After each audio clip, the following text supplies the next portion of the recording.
आज जो है समझना है अनुपात विधि से। किस विधि से? अनुपात विधि से समीकरण को हल करना है। और अनुपात विधि से किस तरीके से हल करेंगे, उसको हल करने के लिए स्वयं हमको लेना होगा लुप्तीकरण विधि। क्या? कौन सा? जैसे हम लुप्तीकरण में गुना करते थे उसी तरीके से अनुपात विधि में भी क्या करना है? गुना करना है। लेकिन लुप्तीकरण में हम गुना करते थे चाहे एक्स वाले से चाहे, लेकिन अनुपात में सो नहीं है, इस अचर पद से गुना करना होगा। समझिए? किससे? अचर पद से। कोई दिक्कत? समीकरण 1 में भी गुना का चिन्ह दे दिया जाए, समीकरण 2 में भी गुना का चिन्ह, कोई दिक्कत नहीं ना। देखिए इसका अचर पद, समीकरण 5 का अचर पद कितना है? 9। इसको 2 में लिख देंगे, लिख दिया ना। और 2 में जो अचर पद कितना है उसको क्या लिखेंगे? यानी पहला समीकरण। कोई दिक्कत? अब यहाँ से हमको करना है क्या? गुना। क्या करना होगा? कोई दिक्कत? जितना भी पद है सबको हमें को गुना करना, इस 4 के साथ करेंगे ना। तो 8 के अगर हम 4 के साथ गुना करेंगे तो 8 चौके क्या होता है? 32 से 8 हो गया ना, क्योंकि एक्स लगा है ना। प्लस 5 चौके 20 हुआ है, अब बराबर 9 चौके 36। कोई दिक्कत? यहाँ तक कोई दिक्कत नहीं ना। अब यहाँ से ये जितना भी है सबको गुना करेंगे हम इसके 9 के साथ। 9 तिया 27 से 8 प्लस 9 दूनी 18 हुआ बराबर 9 चौके 36। कोई दिक्कत? अब गैस दे करके हमको क्या करना होगा? यहाँ पर चिन्ह परिवर्तन करना होगा। करते हैं ना चिन्ह परिवर्तन। इसके पीछे किसी प्रकार का चिन्ह नहीं दिखाई दे रहा है। अगर नहीं दिखाई दे रहा है तो क्या होगा? प्लस। प्लस है तो कौन सा चिन्ह हम परिवर्तन करेंगे? माइनस। यहाँ पर भी माइनस हो गया, ये प्लस तो दिखाई दे रहा है तो यहाँ माइनस तो देना ही है। यहाँ पर भी प्लस है तो यहाँ पर भी माइनस। ये दोनों क्या हो गया? प्लस माइनस में कट गया, यानी बराबर 0 हो गया। कोई दिक्कत नहीं ना। अब यहाँ पर देखना कि यह है प्लस, यह है तो प्लस और माइनस क्या होता है? माइनस ना। तो अगर माइनस हुआ है तो जोड़ेंगे या घटाएंगे? घटाएंगे। तो 20 अगर हम 18 को घटाते हैं तो कितना होता है? 2 है। समझ गया ना। अब प्लस में मिल जाता है तो प्लस का चिन्ह होगा। यहाँ पर भी प्लस माइनस माइनस। अगर हम 32 के साथ हम 27 को घटाएंगे तो कितना होगा? 5। तो यहाँ पर देंगे 5 एक्स। क्या देंगे? कोई दिक्कत?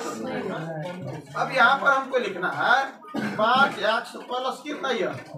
2y। कोई दिक्कत? 5 एक्स प्लस 2y। अब यहाँ पर इसको हमको करना है बराबर। क्या करना है? बराबर। तो 5 एक्स प्लस अगर हम बराबर करेंगे, प्लस है अगर बराबर करते हैं तो कौन सा चिन्ह होगा? माइनस होगा ना। माइनस यहाँ पर देंगे माइनस कितना? यह 2 है। कोई दिक्कत? अब यहाँ पर समझना है, यही पर थोड़ा दिक्कत होता है समझने में। ये एक्स को हम बट्टा कर लेंगे। एक्स अगर इसका हम चर लेंगे तो उसका अचर पद बट्टा में करेंगे, इसका चर लेंगे तो उसका अचर पद हम बट्टा में करेंगे। समझ गया ना। कोई दिक्कत? अगर 5 एक्स है ना उसमें चर है ना एक्स, तो एक्स बट्टा लेंगे इसका अचर पद, और वाई लेंगे तो वाई का बट्टा इसका अचर पद 5 की। तो ये एक्स हम निकाल लिए, इसका अचर पद कितना है? -2। तो -2 आ गया बट्टा। कोई दिक्कत? अब बराबर कर लेंगे, y है यहाँ पर y बट्टे कितना? ये 5। कोई दिक्कत?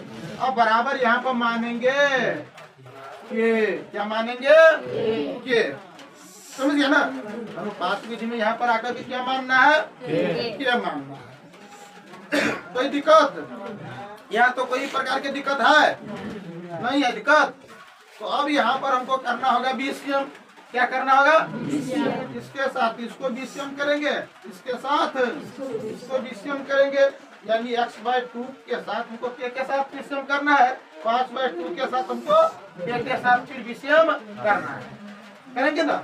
अगर बीसीएम करके दिखाएंगे यहाँ पर x/ कितना -2 बराबर कितना लेंगे के। इसके बाद कुछ नहीं तो कितना है। अगर बीसीएम किया जाए तो x के क्वांटा में क्या है? 1। तो x को अगर हम 1 के साथ गुना करते हैं तो कितना होता है? x बराबर -2 के कोष्ठक में क्या है के, तो -2 अगर हम के साथ गुना करते तो -2 के, यही ना। यहाँ पर कोमा दे देना है, क्या दे देना है कोमा दे देना। अब इसको तो विषम करेंगे, फिर इसके साथ इसको, तो y के कोष्ठक में कुछ नहीं तो कितना होगा देखिए 1, तो यानी y1 y बराबर 5 के साथ गुना करेंगे तो 5। यहाँ तक कोई दिक्कत नहीं ना। तो ये हो गया x और y के बराबर में निकल गया x और। अब यहाँ पर हमको लिखना है समीकरण 1 या 2 में x और y का मान रखने पर तब हमको यहाँ पर k का मान मिलेगा। किसका मान मिलेगा k का मान मिलेगा। और k का मान मिलने पर इसके बाद फिर से हल करेंगे, उसके बाद आ जाएगा x y का ओरिजिनल मान कितना होगा। समझ गया ना। समीकरण चाहे 1 में चाहे समीकरण 2 में हम किसका मान रखेंगे x और y का। तो यहाँ पर लिखेंगे समीकरण 1 में 1 x और y का मान रखने पर कोई दिक्कत। तो यहाँ से हम फिर हल करेंगे। तो समीकरण 1 लिखा तो समीकरण 1 लेंगे यह कितना 8x प्लस कितना 5y बराबर 9। किसी प्रकार के दिक्कत। अब देखिए यहाँ पर 8 गुने x का मान भरेंगे ना। x का मान कितना है -2 के, यही ना। तो -2 के हो गया, उसको कोष्टक लेंगे ना प्लस 5 गुने y का मान कितना 5 के, यहाँ पर देंगे 5 के, कोई दिक्कत। अब बराबर कितना 9 8 दूनी 16 माइनस 16 हो गया ना। अब उसमें क्या लगा देंगे प्लस 25 के बराबर। तो माइनस प्लस कितना होगा माइनस प्लस माइनस में होता है माइनस प्लस। अगर हम 25 से अगर हम 16 को घटाएंगे तो कितना होगा 9 होता है। यहाँ पर देंगे 9 के, क्या देंगे माइनस में होगा कि प्लस में होगा 9 प्लस में, क्योंकि 25 ज्यादा है 25 के पीछे में प्लस का यही ना। अब बराबर 9। अगर हम के को निकालेंगे ना बाहर तो के बराबर कितना होगा 9/9। 9 से 9 को काटेंगे यानी भाग देंगे तो कितना होगा 1 ना, यानी 1 हो गया। यानी के बराबर कितना निकल गया 1। यहाँ तक कोई दिक्कत नहीं ना। अब यहाँ पर समझे के का मान भरेंगे कहाँ, के का मान।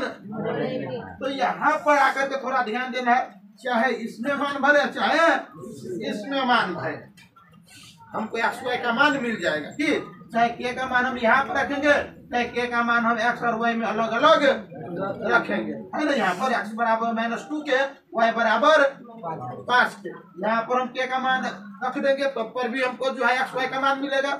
यहाँ पर हम के का मान रखेंगे फिर भी सेम कर लेंगे, इसके साथ इसको के का मान भर के इसके साथ इसको, तो पर भी आंसर मिलेगा। चलो उसी में भर देते हैं किसमें, तो फिर से ज्यादा विषम करने की जरूरत नहीं होगा। तो यहाँ पर जो है x बराबर कितना है यहाँ पर -2 के, है ना। x बराबर कोमा y बराबर कितना है 5 के, दिक्कत नहीं ना। तो यहाँ पर समझना है x बराबर -2 गुने के का मान 1। x बराबर -2 के साथ अगर हम 1 को गुना करेंगे तो कितना होगा -2 हो गया -2। अब y बराबर किसके बराबर y बराबर 5 गुने के है ना, के का मान 1 कोमा y बराबर 5 के साथ अगर हम 1 को गुना करेंगे तो 5 होगा। x बराबर -2 हो गया, y बराबर 5 हो गया। ये दोनों क्या हो गया हमारा आंसर हो गया। किसी प्रकार की दिक्कत होगा बना लोगे कि बनेगा बना लोगे तो हम कहते हैं बनाने के लिए।